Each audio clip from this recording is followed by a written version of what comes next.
Well, first went the record stores, then crowds thinned down at the library, and now you have to wonder if physical classrooms could become another casualty of the internet age. Well, if Khan Academy is any indication, the old schoolhouse will survive, but the way kids spend their time inside it could change forever. So why are millions logging on to get lessons from one man? Could your kids benefit? My co-anchor Terry Moran went to find out. No matter how old you are, you can probably still remember what the bell sounded like at your school. You can still remember pushing your way through the hallways to your next class, or the minute hand on the clock in your math class that you swore ran slower than every other clock in the building. But that was then. This is now. 8 meters, and the same thing along the side.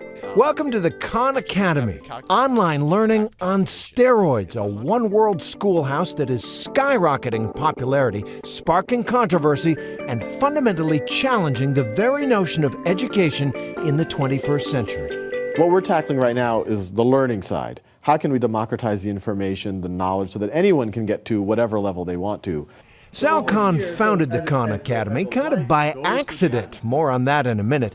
First, the sheer scale of this thing. 7 million students around the world are attending the Khan Academy online every month, and that number is growing by 400% per year. The thousands of lessons, everything from algebra to medieval history to the fiscal cliff, they've been viewed more than 200 million times, and all for free.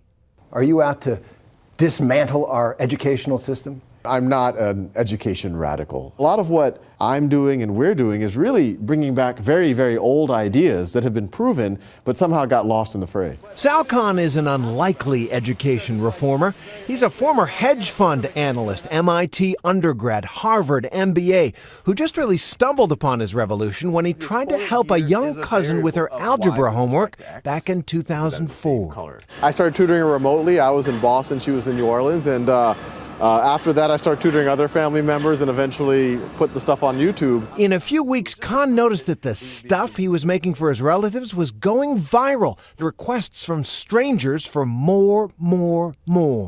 Antibiotics. Visually, they aren't the kind of videos you'd expect to go viral. They're more of a virtual blackboard, but they work. And education reformers all over the world have noticed, including some heavy hitters. There's a new website that I've just been using with my kids recently called Khan Academy, Khan. Just one guy doing some unbelievable 15-minute tutorials. Bill Gates did more than look at the Khan Academy videos. He helped to bankroll the project. So in 2009, Khan finally quit his day job and partnered with the Gates Foundation and Google to form the Khan Academy. Here's how it works. Students watch the videos and then work on a problem set based on the lesson on the website. If you pass, you move on to the next lesson. If it looks like you don't understand a concept, the site takes you back through what you are missing. Next thing is, the goal is not to replace the traditional classroom. The goal is to liberate it. The idea of students being grouped in age-based cohorts and then going at a set pace, this is the school that we all kind of grew up in. This is actually not the way students were educated for most of history. Instead, Khan and his allies see classrooms thrumming with creative activity, spurred by the fact that kids will have already engaged the subject matter through the online lessons.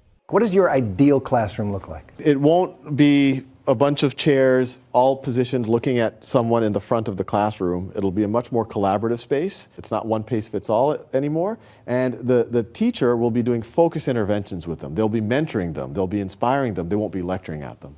About 25 to 30 schools, most of them based around Silicon Valley, have started implementing the Khan Academy as a pilot program, exploring how it might change teaching and learning.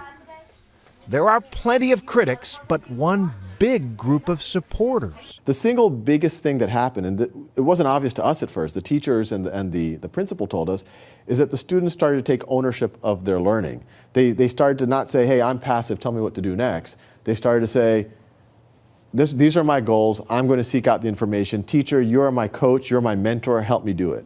They're already online. Maybe, at least in some ways, that's where their classrooms can be too. And Khan's book, The One World Schoolhouse, is in stores now. Thanks to Terry.